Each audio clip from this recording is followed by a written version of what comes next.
guiding light is all I know. Through wood and steel, through fire and lace, I'm blessed to walk within your grace.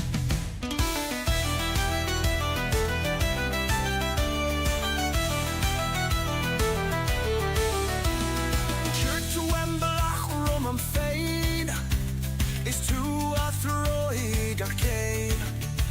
You laid the path before me. You guided every step. Raise the hammer, string the bow. Her gift is all I need to know. Through toil and trial, through heart and hand, her grace builds up this mighty land. It's like last a dead time it's sore.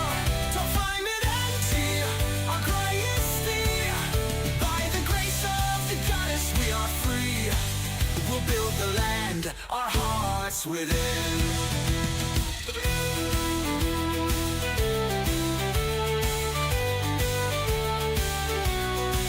From dawn till dusk, I work, I strive. With your blessing, I'll survive. The loom, the forge, the sword, the grain in your name, I rise again.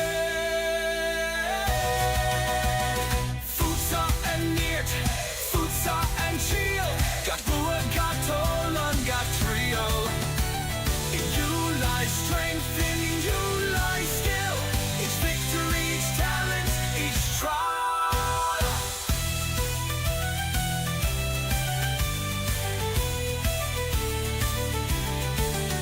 No task too great, no skill too small.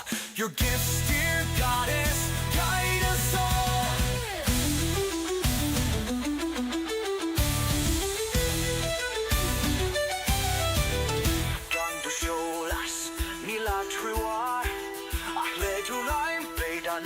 Into force.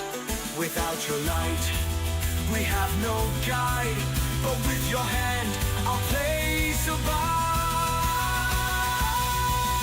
Raise the hammer, string the bow. Her gift is all I need to know. Through toil and trial, through heart and hand, her grace builds up this mighty land. It's the grass, the dead time it's sore.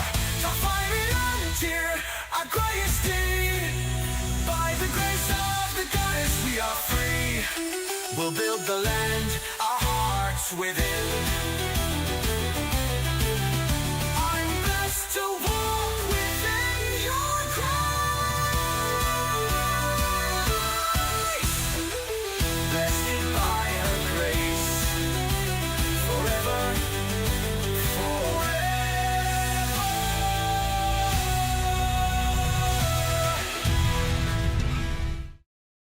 Hello, welcome to another episode of Pax Dei, The Search for Steel. I'm your host, Daniel, and on the screen, my faithful avatar, Emphir. And this is a continuation, well, not a continuation, actually, it's a new series within the improvement series. I don't know what to call it. Anyway, tonight's episode 137, it's going to be the culture of innovation and why some people and societies are more resourceful than others. So, welcome to anyone who wants to become innovators and unleash your creativity, your innovation. Thrilled to bring you this episode because it may be a couple-part series. However, it's going to be focusing on the culture of innovation. So again, why some people and societies are more resourceful than others. Over the next hour or so, because I'll chop these in. I'll see how far I can get in the material that I've researched. So we'll dive into stories, insights, and practical takeaways across personal life, professional work, and even the MMORPG adventures, as we all are. You're watching this channel, or maybe you're not and you should get involved because it's a very enticing argument that I make for creativity, innovation, resourcefulness. What's the other one we did? We did some critical thinking, puzzle solving, resilience, all the above, right? Anyway, we'll draw on history, culture, and psychology. Think Confucian traditions, Maslow's hierarchy, Schumpeter's creative destruction, and we'll even visit innovation hubs like India's Jugaad frugal fixes, Silicon Valley's startup vibe, Japan's Kaizen mindset, and even the Nordic knack for innovation. By the end, you'll have the tools, hopefully, and questions throughout the episode, or even after the episode. Put them in the comments, the chat. I also have the. I'm also on X. All those links are in the bottom or in the description. I also do LinkedIn, so contact me. I'm not hiding. Ask your questions. But basically, by the end of this, you'll have the tools to spark resourcefulness. Not only in your life, but in your community. So let's get started. And today, on today's episode, Empire is he needs more glass, so he has to get through his mining phase. So when we get up to the rocks here, I'll be implementing a blessing.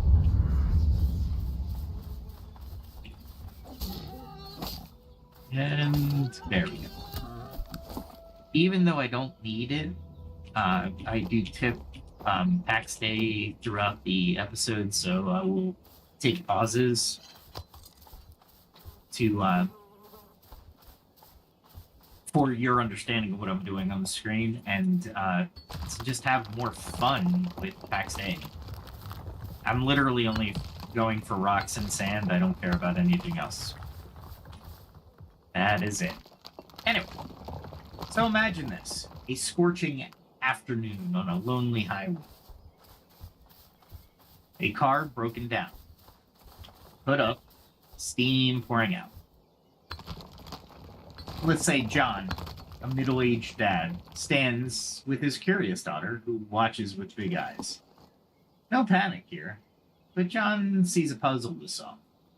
He digs in the trunk, grabbing his shoelace, and we're gonna take some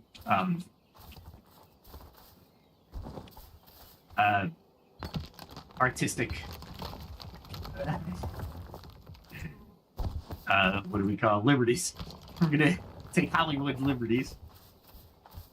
So he takes his shoelace. This would not work, by the way. Just don't try it. He turns his shoelace into a fan belt. He twists the hanger into a clamp. It's unconventional, but maybe a little wild, but wild enough to maybe work. Now, a lot of motor mechanics out there, I'm sure, are like, yeah, please don't try that.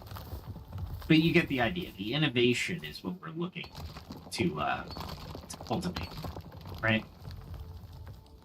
That is what we're looking to solve. And if we don't think out of the box, shoelace, but whatever you have available, right? That's the point. So he turns over the engine and it works. Because the goddess is with us. Our God is with us. Depending on what world you're in. Like this world, it'd probably be God, right? Anyway.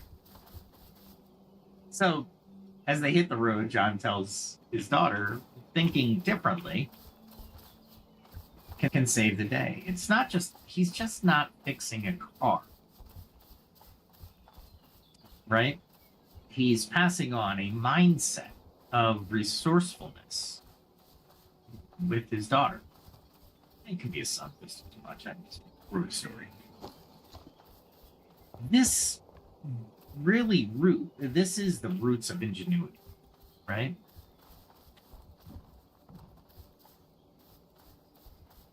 Innovation isn't just for tech labs or startups. It often starts at home. in small moments of life. John's Carfix, for example, is one of the countless examples of personal innovation. Ever propped up a wobbly shelf or table with either a stack of books or some makeshift wall anchor, or used a rock and a hammer and a nail when use a rock to hammer a nail when no hammer is handy. It's not the right tool for the right job, but if you need it at that point in time, then you have it, right? And you can output more rocks. That's why I paused. I have notes on the other screen, so if you ever catch me pausing for a little while, that's why. Because if I read this, my notes and kind of went into it and didn't play the game behind it, I think it would be not as enticing. I wouldn't say boring. You're here because you'd like to hear about innovation and these type of gaming ideas and rules for life, if you will.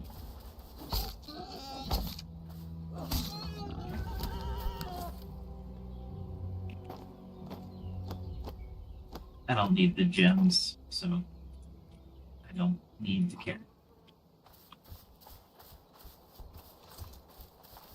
Okay. So it's this do-it-yourself spirit, making the most of what's around. It's a really universal source of innovation. Let's look at India, where the concept of Jugaad, Jugaad, I believe it's pronounced Jugaad. So it's a Hindi for. I think it means, at least AI and the internet is telling me, it means clever. Clever low-cost solutions born from constraints, right? Never leave a stone on the path in Pax Dei, if that is what you're after. Anyway, so it's not just a word, it's really a way of life, if you think about it. You can't get a TV signal? Rig an antenna from coat hangers. I know a lot of the older people who are listening really can resonate with that. Or use your body sometimes. No stove to cook on? Well, you flip an iron upside down and fry some noodles. Yeah, not exactly good for your iron, but if you're in a pinch and you're as hungry as you think you are,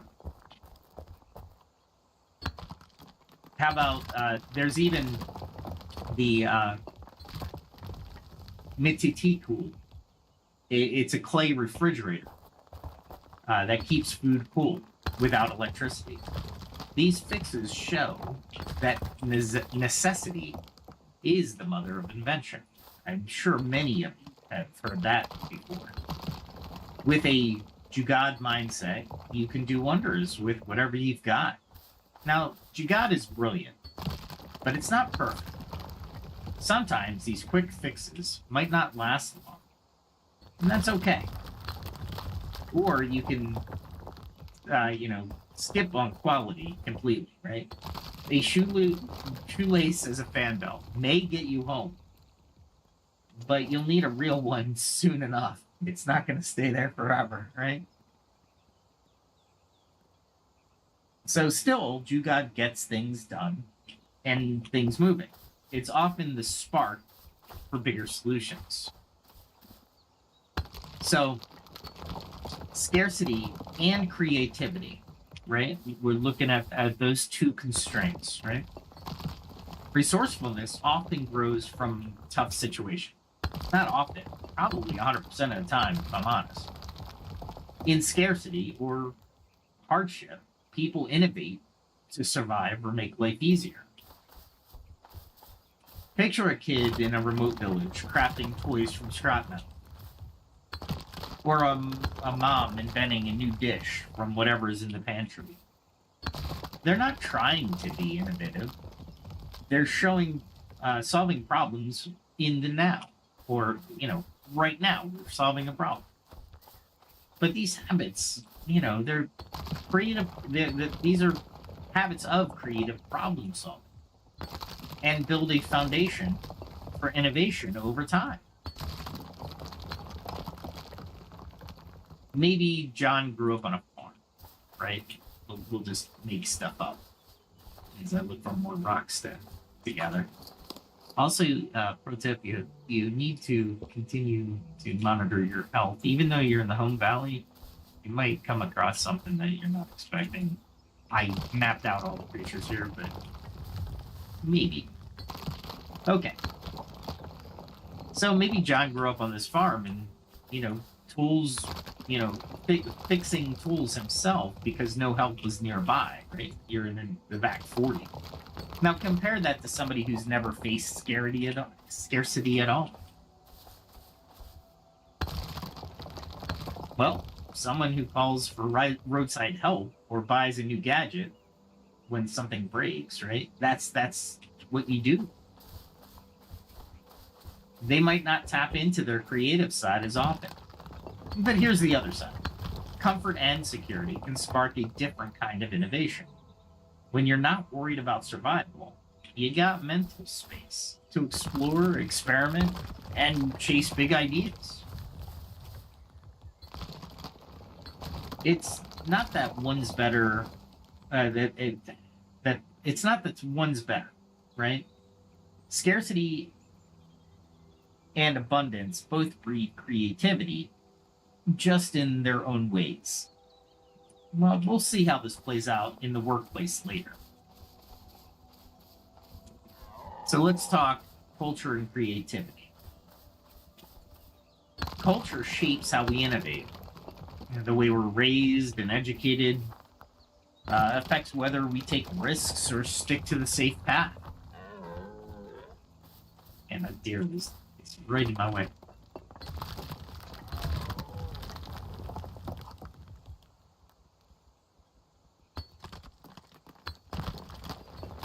In many East Asian cultures influenced by Confucianism, there's a strong focus on respecting elders, learning by rote, R-O-T-E, and avoiding mistakes entirely, right?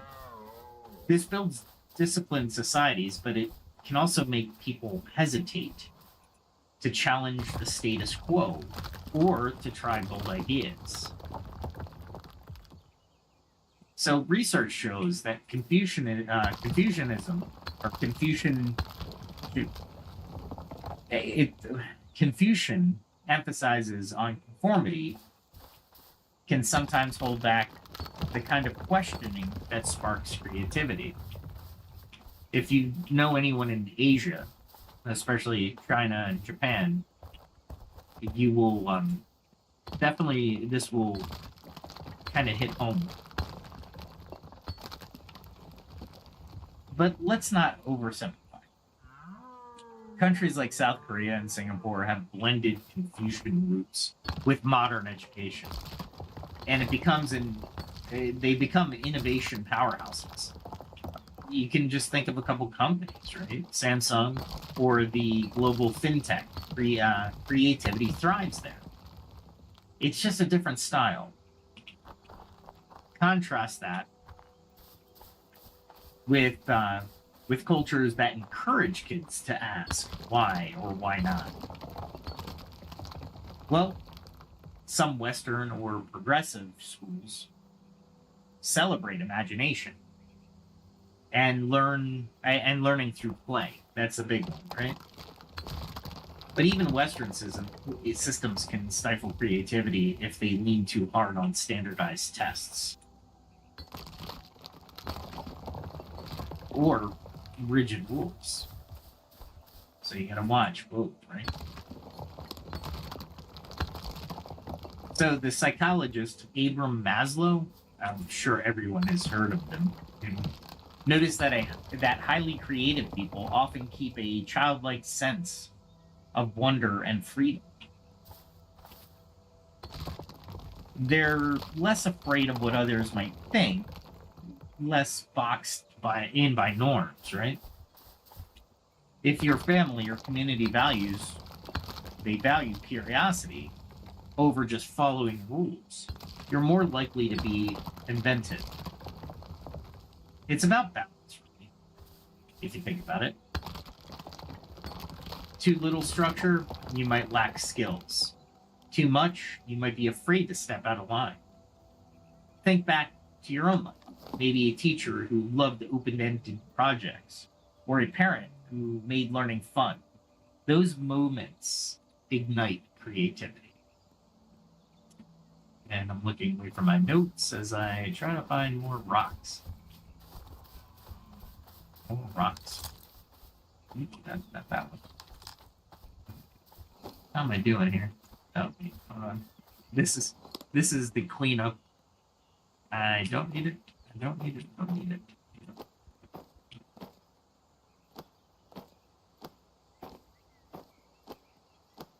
Yeah, it's sad, right? There we go. Look at all that stuff. Put these down here. You can't normally drop from your, I call it the quick equip menu. Just apply. Okay. Somebody who goes through here is going to be like, jackpot! Alright. Maybe you also remember the flip side to that. Let me grab these guys real quick. This is the good thing about the axe.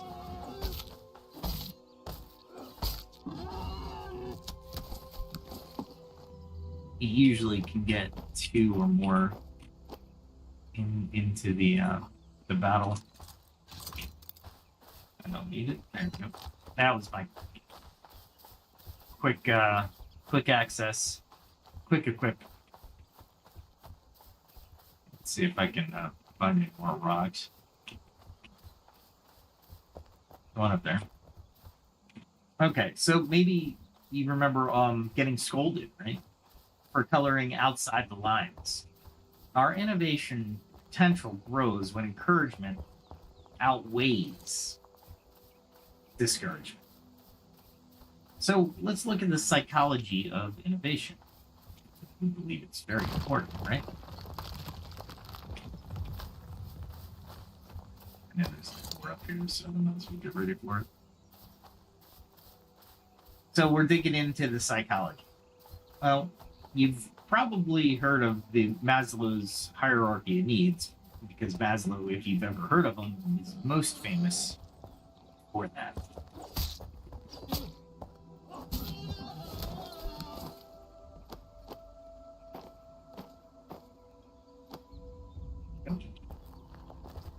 Oh, and if you're going around Pax Dei, just another tip here. You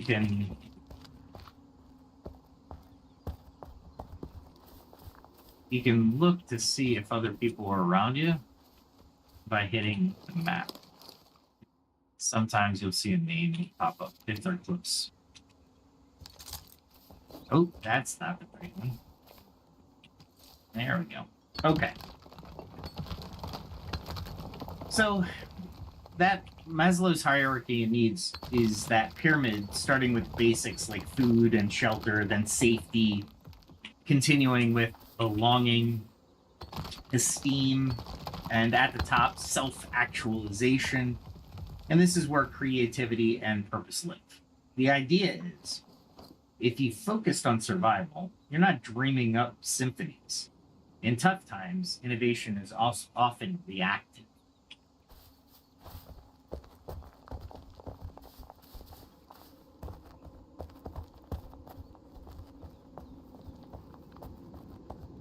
That's so when you're looking at like Jugaad fixes, they're there to get you by, to solve the problem that you're seeing at the moment. For example, a hungry person innovates to find food, not paint a masterpiece. But when your basic needs are met, you get room to explore. to tinker for fun, to chase big ideas. That's proactive innovation. Think of Silicon Valley in the 70s and 80s. A generation of tech tinkers. They grew up with enough security to mess around with radios in their garages. Now, Maslow's model isn't bulletproof. Some researchers say it's too rigid, and different cultures prioritize different needs differently. Let me take a non-sponsored spot as Zevia for those of you who haven't had my my podcast. It's basically a 0 calories, 0 sugar soft drink. It has a sugar flavor because it has stevia plant, which is amazing, and no caffeine. So that's important for me. I can tell you that. Let me take a sip. All right. So, still, it's helpful in a way, right? To think about why we innovate the way we do. So, does necessity always beat comfort, or the other way around? Truth is, both fuel innovation. The most resourceful people blend both strides. They're scrappy enough to handle urgent problems and curious enough to explore new ideas. When life gives them a chance, they treat it like a lab. So let's look at John's lesson. Let's go back to John and his daughter and his quick fix on his car. Again, it wouldn't work, so I understand that, but let's say it did. The physics in the world they're in are completely different than the physics we're in. Anyway, it wasn't just a clever hack, it was a lesson in mindset. And that was the root of the story. He showed initiative. He stayed cool under pressure and trusted his creativity. And then by involving his daughter, hand me that coat hanger, will you? And explaining his thinking, he taught her problems are puzzles to solve, not walls to fear.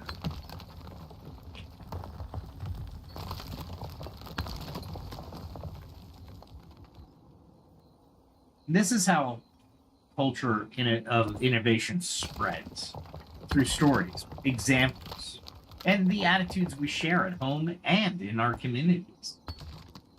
Personal takeaways? Here's how you can nurture this on your own, nurture your own resourcefulness. 1, be a problem solver. Face the challenge and think, I've got this. Every small win builds your creativity confidence. 2, stay curious and play. Ask questions. Experiment like it's a game. Try DIY fix at home, or cook whatever's left in the fridge. Learn from the other cultures. Right? Number 3, learn from other cultures. Try a bit of Jugaad. Jugaad. Improvise a solution instead of buying one, or borrow Kaizen. Make one tiny improvement in your routine each day. These ideas broaden your toolkit. Did I just mow down this entire... Yeah, I did. There's stuff over here, but I gotta play more in this picture.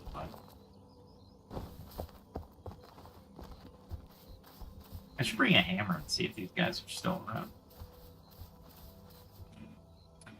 At any rate, 4, embrace small failures.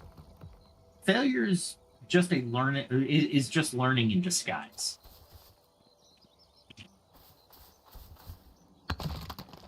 If your fix flops or doesn't work, right? Laugh it off. Figure out why, and then try again if you still need the fix, right? John's shoelace belt could have snapped, but he'd have learned for the next try. Resourcefulness isn't something only a few are born with. It's a skill, a mindset, and it starts in everyday moments. That is why I'm doing this episode, or this series of episodes. Let's see, where am I going? Oh, crap.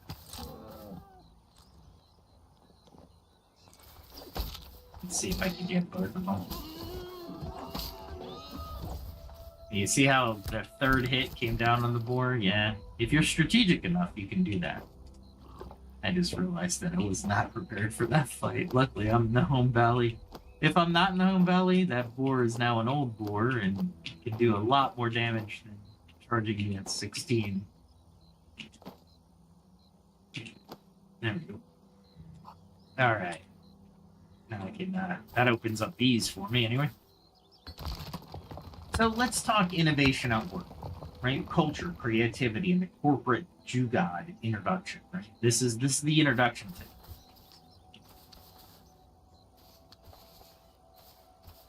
Yeah, I want to make sure I don't pick up anything I don't want. I just want these stones. Anything like that. If you aim your cursor or your center point, you can grab these without grabbing these. There we go. Okay. So now we're going to move from personal life to the workplace. Offices, workshops, startups. And why some companies keep pumping out new ideas while others get stuck.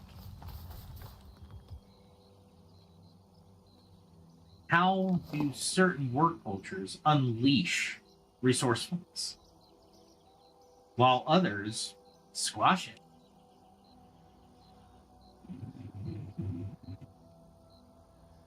We'll explore innovation cultures from Silicon Valley's fail-fast energy to Japan's steady Kaizen approach, from India's business Jugaad to the Nordic model of trust.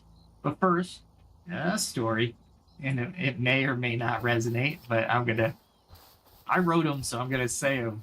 Let me know if you like the stories or not. I'm trying to capture the essence. Let's see if I know there's some ore down there.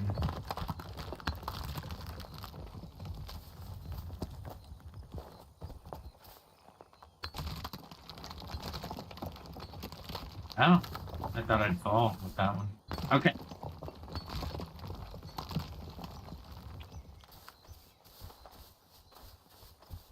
All right, let's see. I did not need to do that, but I did it anyway. Okay. Meet Aisha, a young engineer bursting with ideas, working for a big tech. She's on 2 project teams, each with a very different vibe. On Team Alpha, the manager, Carl, runs a tight ship. He's all about efficiency and avoiding risks. I know some of our project manager listeners have been through that one. The meetings focus on hitting targets. When Aisha suggests a bold new feature, Carl shuts it down. Interesting, but no time for wild experiments. Let's stick to what works. The message is clear. Don't shake things up. And after a few rejections, Aisha stops sharing ideas. He closes her down. Her teammates do too, because they see how she's received. The morale will tank. Work feels like a checklist. Like, why do I need to be here? I'm a professional, knowing having all this information and all this knowledge, having gone to school for how much time, and you're just giving me a checklist to do. Awesome, thanks. Now, Team Beta, led by Priya, is a whole different story. At their kickoff meeting, Priya says, No ideas too out there. That'll motivate me. If it flops, we learn. I've got your back. She sets up monthly demo days where anyone can show off. Oh, wow. Really? I didn't see this guy come up my back. That's alright. I need to clean this up anyway. If I wanted to hit hunt boars, I wouldn't do it in my home valley. They don't give you as much material as other areas in Pax Dei, so keep that in mind as I'm throwing stuff on the ground. Anyway, she said she sets up these monthly demo days where anyone can show off their new concept or tweak. It's even if it's not on the roadmap. When Aisha shares her feature idea, probably lights up. Love it. Build a quick prototype and let's see where it goes. Some ideas will crash. Aisha's prototype once totally bombed, but Priya just laughs. That's why we test. What did we learn? The team cheers the effort. A few months later, Team Beta has a new feature in the pipeline. Stuff competitors haven't even dreamed of. Right? So this story shows how leadership and culture can make or break innovation. Team Alpha's fear killed creativity. Team Beta's trust set it free. We navigate the terrain. There we go. Psychologists call this psychological safety. When people feel safe, they take risks without fear. Innovation thrives in those environments. So what about risk tolerance? Let's talk about Silicon Valley. There's no place screams risk tolerant like Silicon Valley. Their motto, fail fast, fall forward. Or fail forward. Entrepreneurs pitch big, bold ideas to investors, knowing most might flop. And it's okay. In Silicon Valley, failure is almost a badge of honor. A founder with 2 failed startups might be more appealing because they've learned the hard way. Let's see if I can, do you think I can get to them? There we go. This is a lot for copper. Let's see if I can do it. There we go. No damage either. Look out. Empier's a pro. Thanks, Empier. I'm hitting Z and not X. X is the, let me drop right out of inventory. Ah, man. Where am I? I'm in my inventory, so I'm taking freaking damage I shouldn't. That's okay. Again, I failed, but I'm in my home valley, and I can learn from that mistake. That's okay.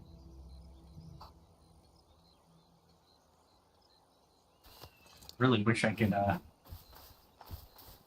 actually hit the keys that I want to hit. There we go. So, the culture pushes people to think big. It really does. Take chances and keep innovating. You might shelve something just to come back to it. That's the biggest thing.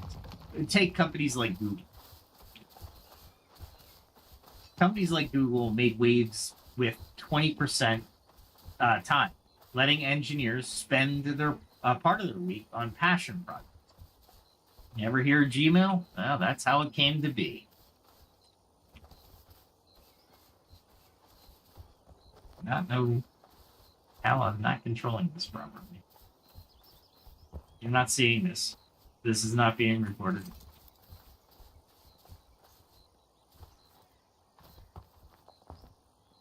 Parkour.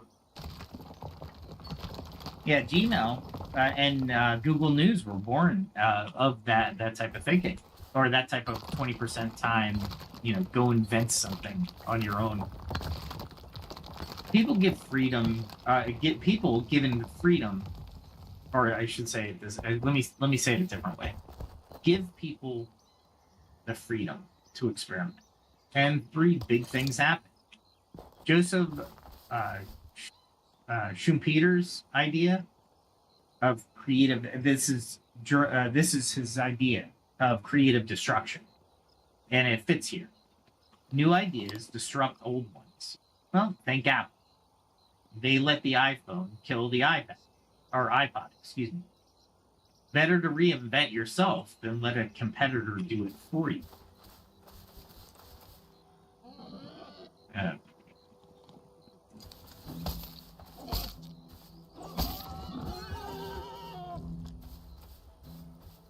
I thought that other one came over here. Sorry. Ah, darn it. I'm gonna have to find sand. The whole purpose of this mission is to find sand. I'm an alchemist, so I need glass. And to get glass, I need sand. We'll go down this way. I shouldn't hit their aggro box. But one never knows.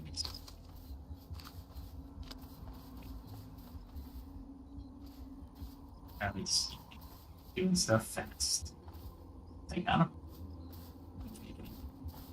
Alright, that worked. You shouldn't have done that though. I'm feeling there's some over here that I can account for. That's okay. Alright. So let's face it, not every company can be Silicon Valley. The high-risk vibe can burn people out or waste resources. But the core idea works anywhere. When leaders support experiments, they often are experiments and soften the sting of failure. People step up with bold solutions. So let's look at the structure and improvement that Japan brings, or brought, I should say. I have a feeling I am going to run into this guy sooner or later, so I'll do it sooner. Okay, blocking in this game is vital.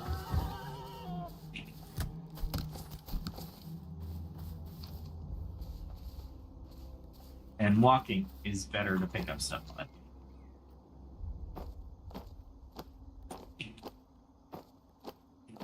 There we go. Okay, so let's across the world in Japan, it has its own innovation style, less flashy and more steady. Two concepts stand out: Kaizen and Monozukuri.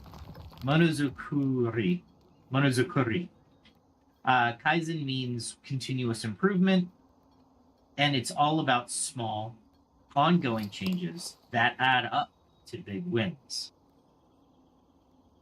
Everyone's involved, from the CEO to the factory. Toyota's famous for this, but any worker can stop the assembly line to fix a problem. Anyone.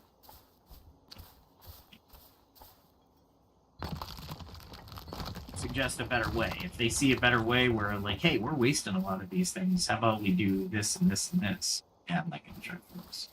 That's death incarnate just from falling. It's so basically it's a culture of asking. And then one of the questions is, how can we do this just a bit better?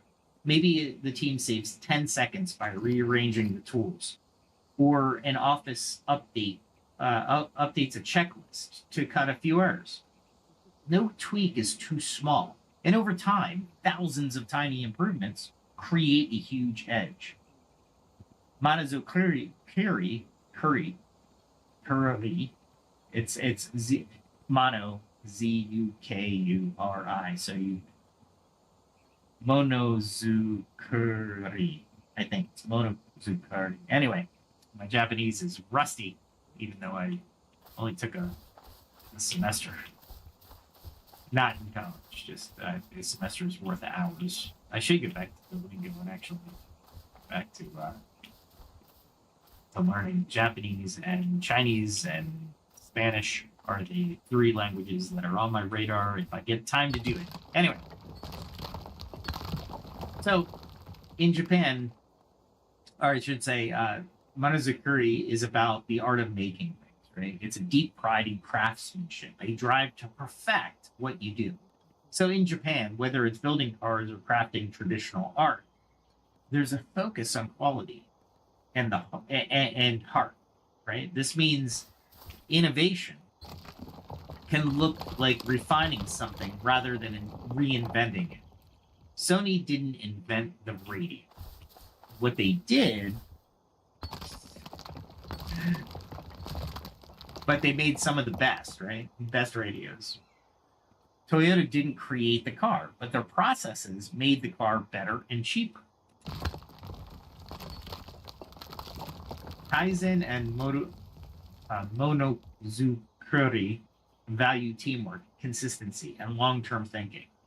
It's different from Silicon Valley's move fast and break things vibe. Japan's approach is sustainable innovation and steady progress, not chaotic leaps. The best companies blend both bold ideas in some areas, consistent tweaks in others. And just one more note on which one am I thinking of? Kaizen. You don't need the CEO, but you need the decision makers in the room. Like to actually, when you're doing a Kaizen, you can't say, "Well, we don't have so and so here, and so that idea is off the table."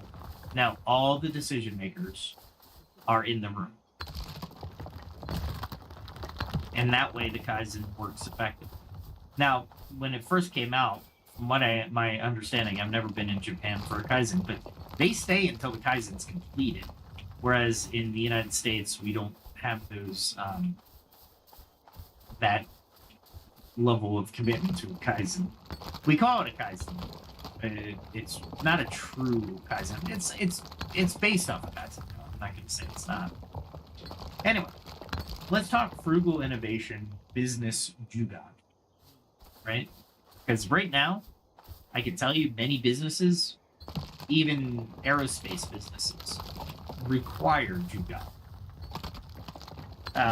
So we talked about it in personal, but it scales up to business too.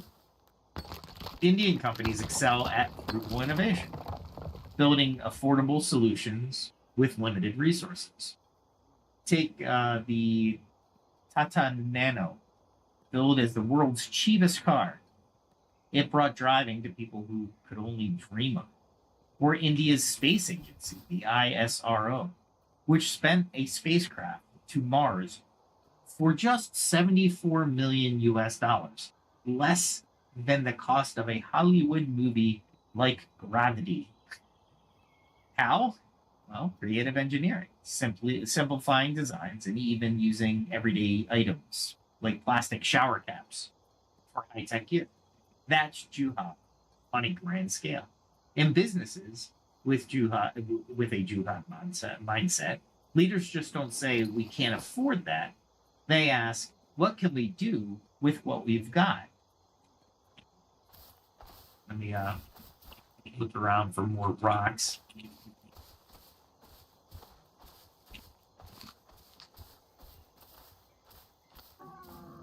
Uh-oh. Luckily, he sounded the alarm before it got to me. I don't know if you can hear that on the stream, but they do their little attack sounds before they actually attack. Okay. Let me see if there's anything up here. No, not really. Maybe the, what do we call that thing? The quarry. Maybe the quarry is repopulated. Let's go check it out. The animals should repopulate like in 10 minutes, I think it is. I really didn't stick around to find out, like actually time it. Maybe I should one of these days. Notice I can see that far, I just can't see detail that far. kind of like normal, everyday vision, which is kind of cool. This game is pretty cool on that.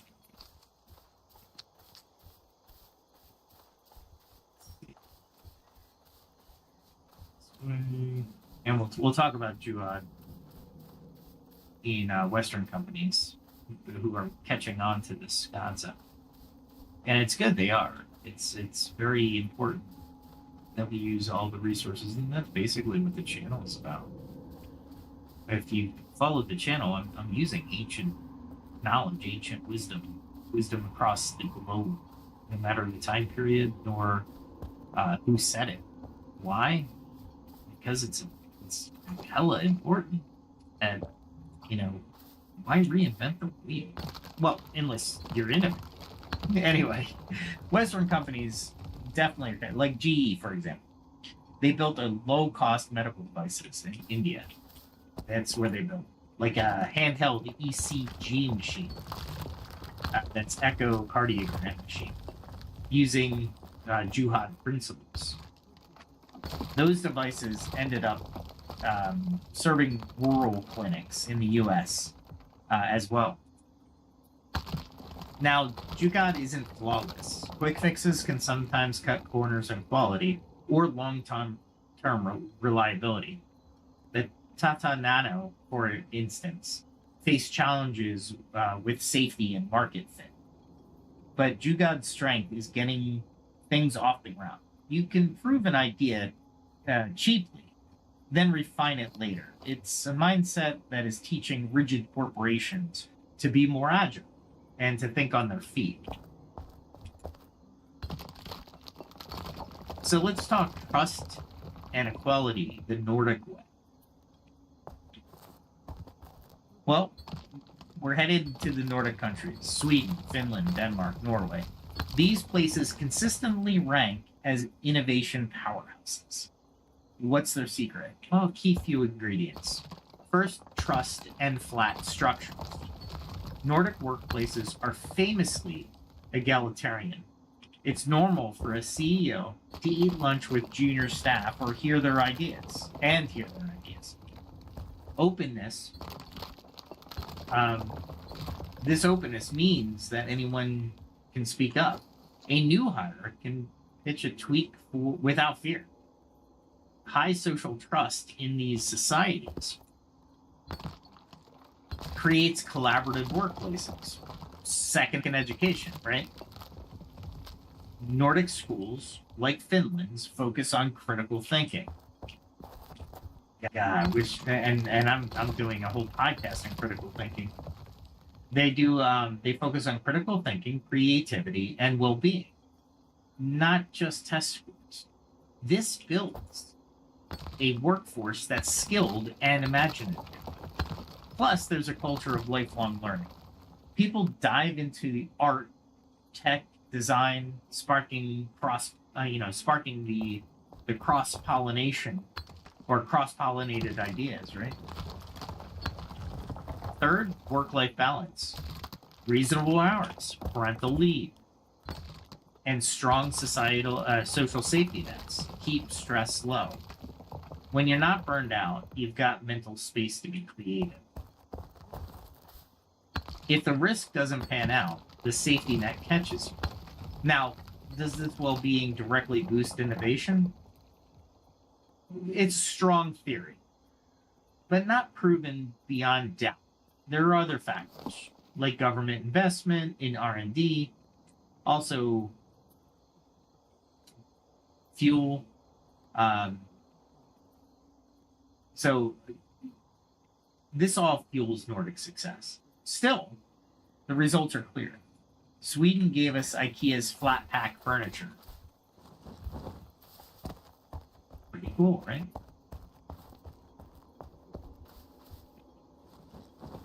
If anybody comes by, I must look the most erratic person on the board. So, Spotify's music stream, right? That came from the Nordic area.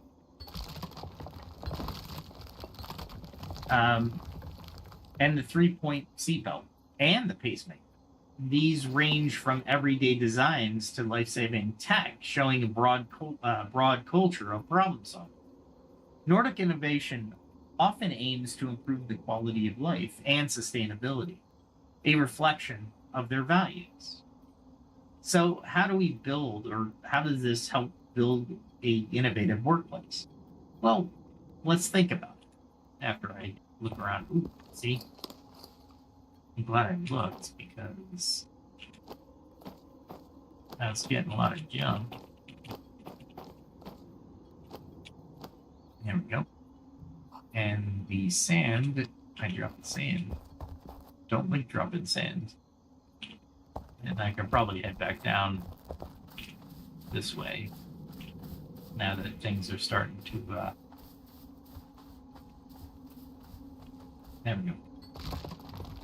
So from Silicon Valley to the Nordics, there's no one size fits all for innovation, especially.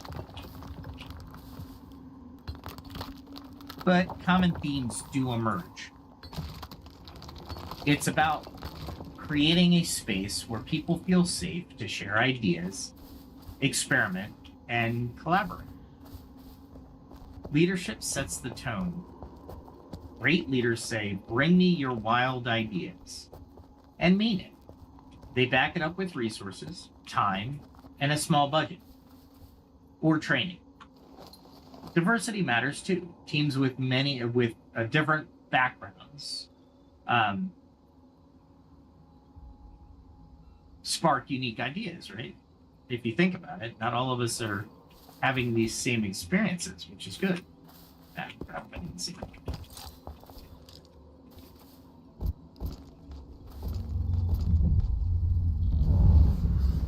I'll hold in there for a second.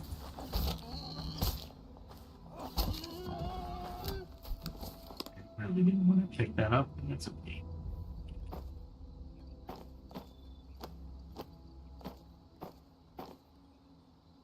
And all this for stone. Think about it. What are you doing? I'm farming stone.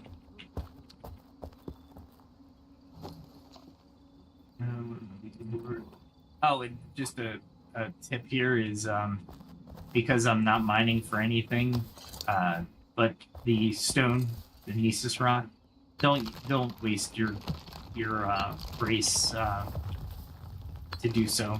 It's not worth it.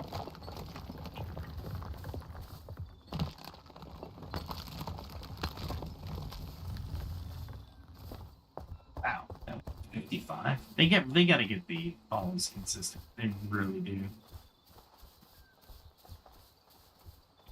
Anyway, at any rate, let's talk. An engineer with a sociologist and a gamer together, right? That's the diversity you want to see. They'll see angles each other don't see, right? The workspace itself counts. Pixar designed their office so people from all departments bump into each other and swap ideas. In remote work, virtual water coolers or cross-team chats can do the same. Rewards. That's a hard word for me right now because I'm harsh. Where am I? There. Rewards shape behavior. If you only praise hitting the targets, people play it safe. If you celebrate creative tries, maybe with a best failure award, or people will take risks, right?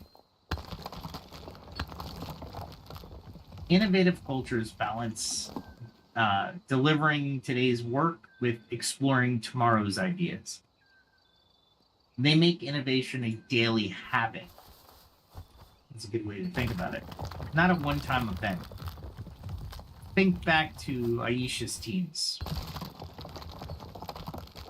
The alpha team stifled her, but the beta team set her free.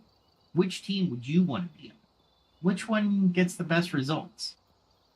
It's not just about business. It's about making work more fulfilling, where ideas matter. Even if you're in not your career, but you're just making ends meet with the job that you currently have, or the career you currently have. But a fulfilling workplace is amazing. So what are our professional takeaways? Well, here's how to build an innovative work culture. So the first thing, welcome some risk. Well, I have to look on my gaming screen before I pick up rock.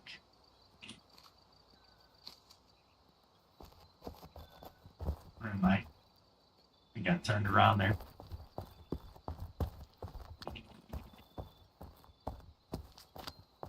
There we go.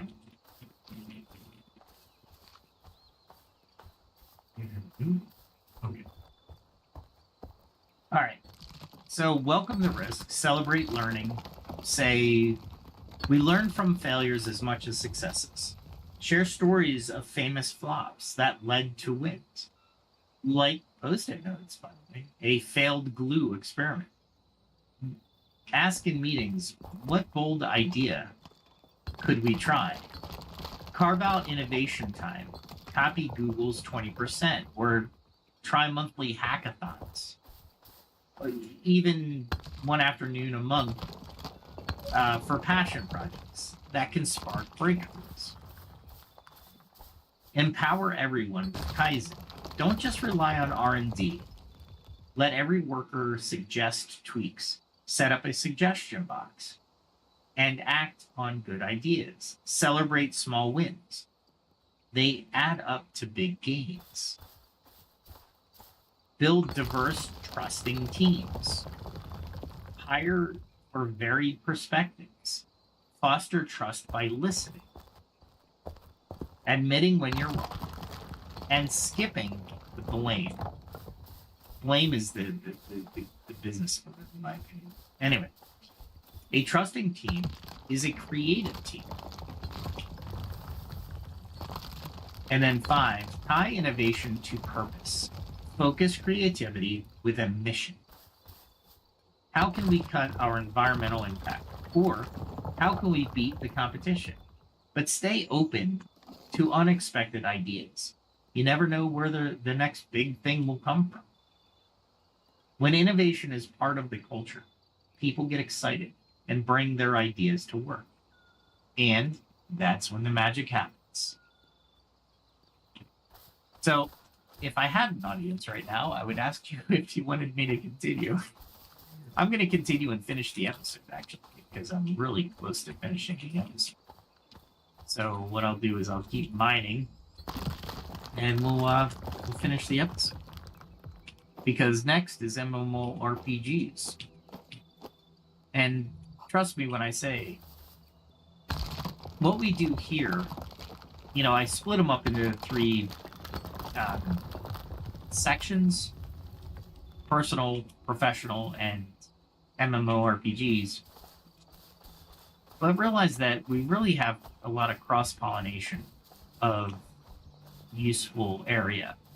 Meaning what I learned from an MMORPG can affect my workplace life. Things in work can affect both MMORPGs and personal can affect both MMORPGs and business as well, professional. So keep that in mind. So for a final part, we're stepping into a fictional, right? A massive multiplayer online role-playing game, or MMORPG. So sit back if you have a soda, or if you're listening to this in the morning while you're doing some work, throw back, grab a cup of coffee, and we'll start in on our final part. This is fun. This is a fun story-driven adventure, and it shows innovation in action. So another story. Sometimes a fantasy tale reveals real-world truths. So gear up, suspend your disbelief, and join a band of adventurers in the world of Averia, where resourcefulness is key to victory. So in this story, we're going to call it Lina and the Cavern of Dread. Meet Lina, a young adventurer in a vast world of Alderion. She's not the strongest here, with top tier gear or epic spells. Jeez, do you see how much damage I took on that? What the heck, man? I'm happy. Anyway. But Lena's got something special, an insatiable curiosity, and a knack for creative fixes. Her guild calls her Tinker because she always messes around, mixing weird potions, rigging traps from random stuff, trying offbeat battle plans. Some players laugh at her quirks until those quirks save the day. One day, Lina's guild is deep in the Cavern of Dread. They fought past various monsters to reach a massive stone gate, blocked by a maze of gears and runes. The air is thick with frustration. Warriors hack at the gate, no luck. Mages blast it with spells. The gate just absorbs them. Time's running out. Growls echo from behind them. The monsters are coming back. They're respawning. The team tries the usual. Look for a key? Nope. Decode the runes. Find the right lever. Nothing works. Panic sets in. That's when Lina steps up. Eyes sparkling. Give me a sec, she says. Kneeling to study the mechanism, she spots something. One gear wobbles slightly. It's loose. Her mind races. If I could jam this gear or redirect it. She pulls something from her satchel, perhaps a coil of rope and a flask of oil, and her trusty toolkit. Lina, no time for experiments, shouts Gregor, the guild's captain, a knight who loves charging in. What knight doesn't love charging in, though? Anyway. But Lina, she's in her zone. She remembers a trick from an earlier quest and oil conducts magic in this world. And the rope can do anything. If you're clever, she asks the mage to pour mana into the oil, making it glow faint. Then she douses the rope with the enchanted oil and weaves it through the gears. Her guildmates are baffled. Serena, the sorceress, whispers, "Yeah, she's lost it. Rope and oil won't solve a rune puzzle." Lena just grins, ties off the rope, and connects the loose gear to another. "All right, everyone," she says, "on my signal, push the lever stone here." They push. For a moment, nothing. Then the gears shudder. The rope pulls taut, and then they turn together. With a deep rumble, the gate starts to lift. But Lena's not done. The mechanism's straining. The gate might slam shut. "Go now," she says. The guild dashes through the gate and it begins to fall. Lina dives in just in time, grabbing her toolkit and yanking the rope free as she rolls to safety.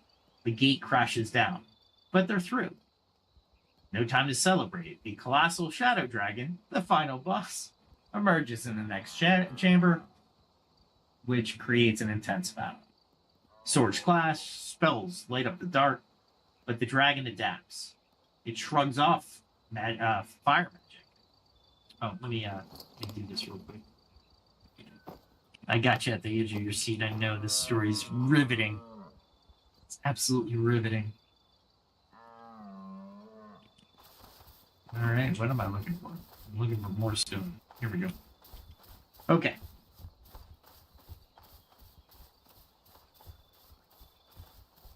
So the dragon starts whipping up the wind, and that blocks the arrows. Gregor's shield cracks. Serena's mana nearly gone. One teammate down. The dragon rears back, readying a deadly energy blast. Most would have given up. Lina sees a chance to innovate. Over voice chat, she says, "Trust me one more time. On my mark, aim at not at the dragon, but the ceiling above it." The ceiling? The team's rightfully confused, but they trust Lena. She notices stalactites hanging precariously above. If they can bring them down, Lena pulls her last trick. A packet of explosive powder she crafted from questing boots. With a sling, she launches it upward, while the team fires arrows and spells at the same spot. The ceiling cracks. Stalactites and boulders crash down, pinning the dragon, stopping its blast. The guild seizes the moment. Gregor charges. Serena unleashes one last spell, and the dragon falls. The dust settles. The guild stands victorious. Cheers erupt. Gregor, catching his breath, grins. Lena, you've just MacGyvered a dragon. Serena laughs and hugs her. Lena's wild idea, the rope trick, and the cave-in saved them when standard tactics failed. So this is a game, but the lessons hit home. When challenges seem impossible, like this one of finding more rocks, as I'm starting to I need to bring this out. See what I can do here.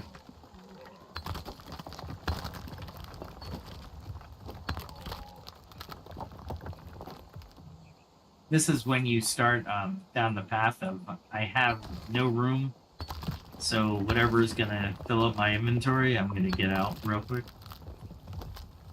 This is used, especially a technique used in I call it the old forest, the ancient forest, where you can get actual pure iron ore. Because when you're down there, you really only want one thing, and that's the pure iron ore.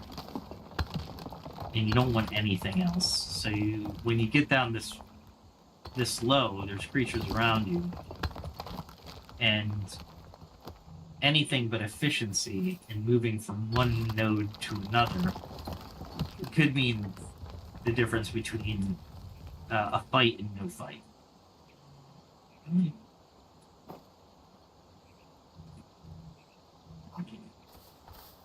that's important. Very, very important down there. Not so much in the home valley, because I have time to actually go to the node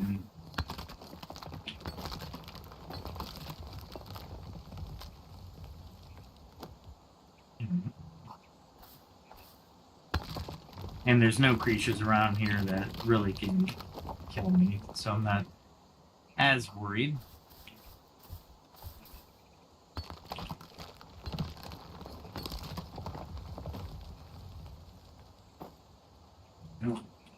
But I'm just showing you a technique. Use it at your leisure.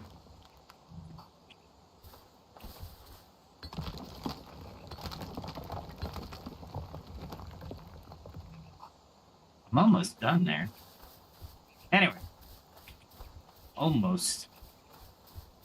So, these lessons really hit home. That story was, make-believe. It was I could probably tell you tens of stories, and you probably could tell me tens of stories with the same type of innovation. Now, games are a little bit limiting because they have more constraints, but let's call it, what if you were playing D&D, Dungeons and Dragons, and you had, or Pathfinder, or Warhammer 40K. There's different ideas that you can use because you're building the world at the same time, right? So so you have a little bit more, you have less constraints. Let's say it that way. All right, let's wait for these things to come up. Okay. So when challenges seem impossible, a makeshift, a market shift, perhaps, right? EVE Online, a scientific puzzle, that's EVE Online too, or a global crisis, right? Usually the playbook might fail, or the usual playbook, I should say, might fail. Innovation often makes the difference. Try something new. Using what's at hand, adapting fast. So let's break it down. Constraints spark creativity. Lena shined when options were few. A locked gate, an unbeatable dragon. Real-world crisis, like NASA's Apollo 13 fix, with spare parts, or DIY ventilators in 2020. Show how limits force us to rethink tools.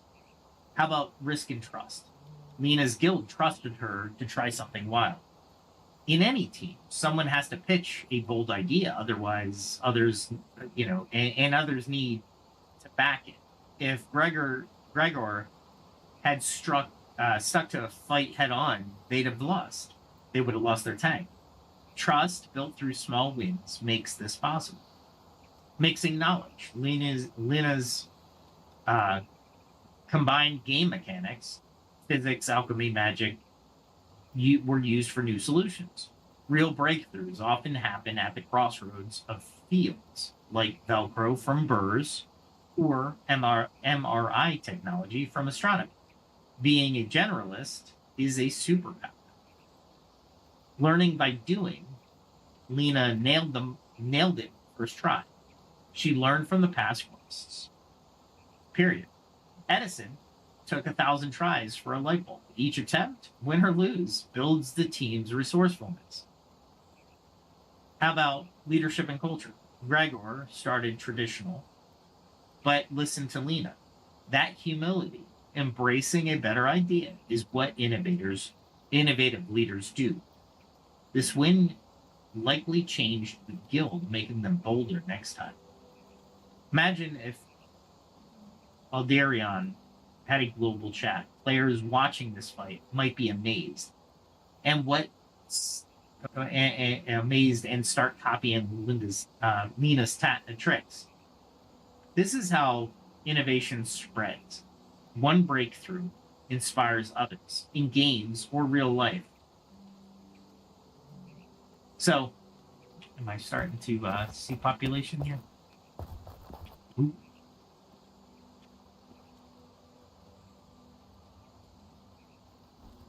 Let's see population. Here's some stone that I can make. Let me grab this. All this for alchemy, by the way. This is alchemy. Welcome to the world of grinding for alchemy. Anyway, do I have? I thought I had enough that. As a matter of fact, what I'll do. Yeah, and this is another technique that I just learned. I'm gonna split the stack, and then I'm going to split the stacking. Well, actually, I'm gonna split that stack. So now I can collect sand and nice rock without having to pick up anything, as you note in the lower right-hand corner. So that's good. And then I'll go over here. Pick up some rocks. I think the boar should be back by now. Yeah, he's back. Let's take him out real quick and we'll continue. Well, actually, we're on final takeaways. I didn't think I'd make it tonight to final takeaways. So this one went a little bit longer than I expected, but that's okay. That is fine by me, honestly.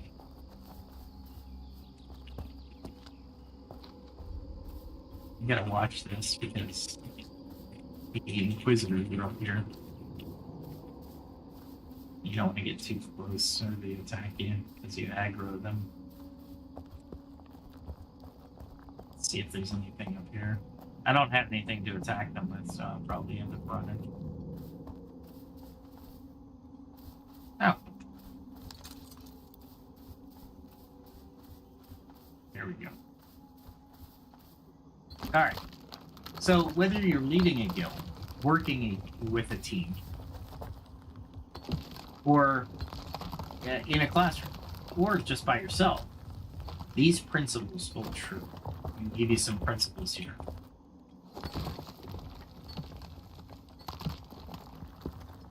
So 1, stay open and agile. The world's always changing. Don't lock into one approach. Ask, if we tried this, what if we tried this, I should say. Encourage wild ideas. One might be a game changer. 2, create safe spaces. Make it okay to pitch crazy ideas without fear of ridicule.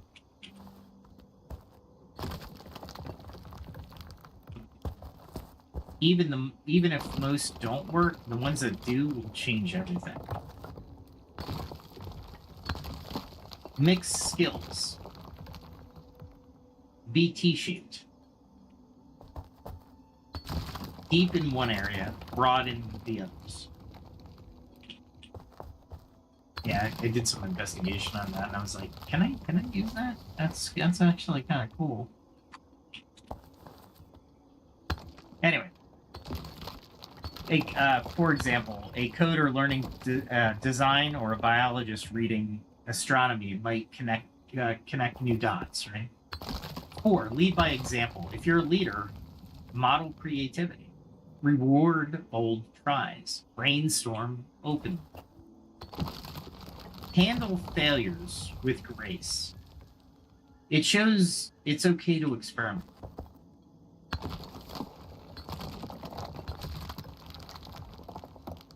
Let's see if I'm driving. No, wait. I saw sand. Maybe I do that, and then grab the sand.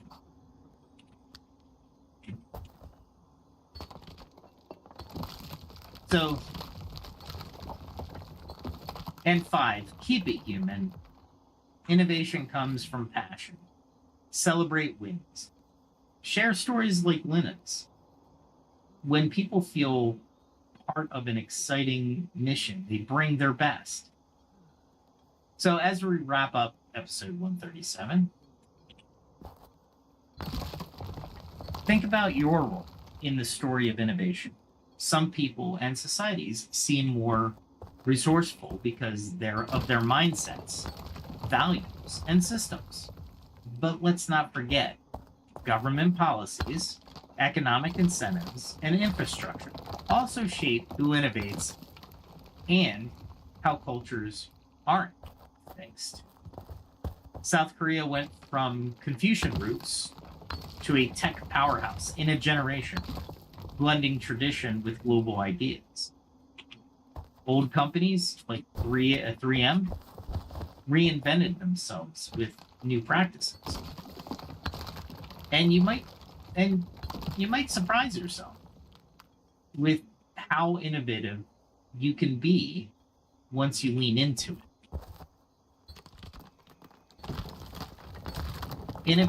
Innovation's a journey, not a finish line. It's a culture, not a one-off moment. Carry these stories with you.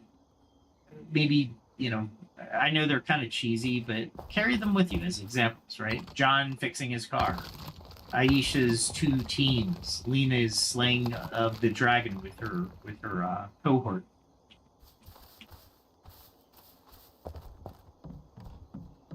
They remind us of every problem's an opportunity and every challenge a chance to write a new chapter. Well, anyway, thanks for joining me. I was going to turn this into a 3-part series, but it looks like we captured it in under 2 hours. I know as we get more of an audience, it'll be a little bit more constrained because of the questions that I'll be receiving, which is fine, which is absolutely phenomenal. But yeah, for tonight, you may be the hero of your own innovation stories. And uh-oh, did you see that slowdown? I don't know what the heck that was. I know there's thunderstorms in the area, by the way. Anyway. Let's get this one. I think I got these.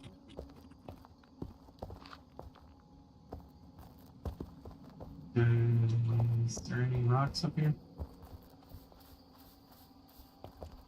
head back just yet. Let me, okay.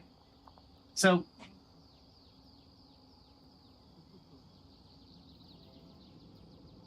and I'm hoping you, your community, your family, team, or society grow ever more creative and resilient. The quest for innovation never really ends. Keep exploring. And I'll see you next time on Pax Dei, the search for steel. And we may, well, it'll be Friday. Check out my channels. I believe I have good content. Give me some comments and feedback. I'm always willing to learn. So with that said, have a good day, have a good night, no matter where you are in the world. And we'll see you on Friday.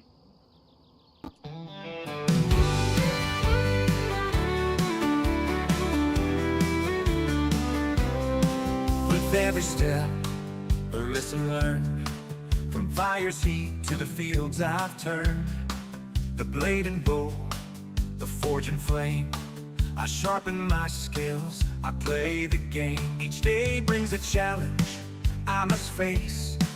I train my hands with careful grace. From alchemy's art to the hunter's way, I'll find the strength to seize the day. I carve my path, I walk the line, in the shadow of the ancient sign.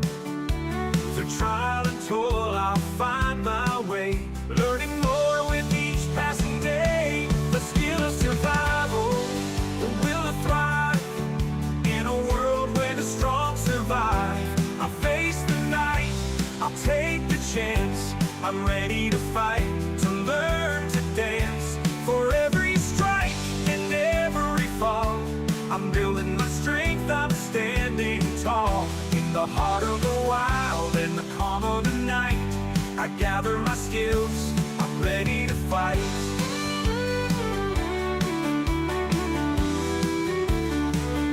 From the herbs I find to the iron I mold, each lesson learned is a story told.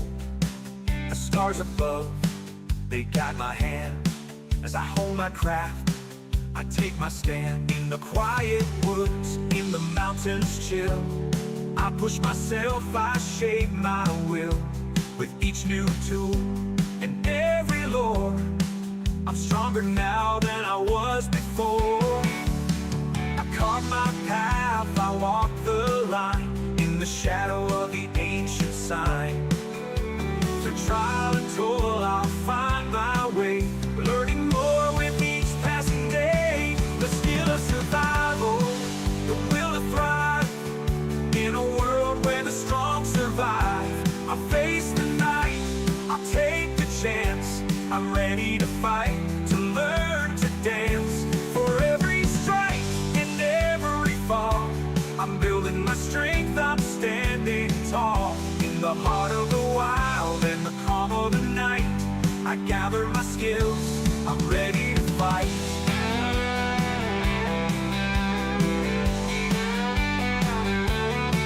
The road is long, but I won't turn back. The lessons I learned keep me on track. With each new skill, the stronger I grow. In the face of the storm, I let my courage show. I've tasted defeat, I felt the sting, but I rise again with each new spring. For knowledge is power, and wisdom the key. I'm forging my path, I'm breaking free. The skill of survival, the will to thrive, in a world where the strong survive. I'll face the night, I'll take the chance. I'm ready to fight, to learn to dance. For every strike and every fall, I'm building my strength, I'm standing tall. In the heart of the wild and the calm of the night, I gather my skills, I'm ready to fight.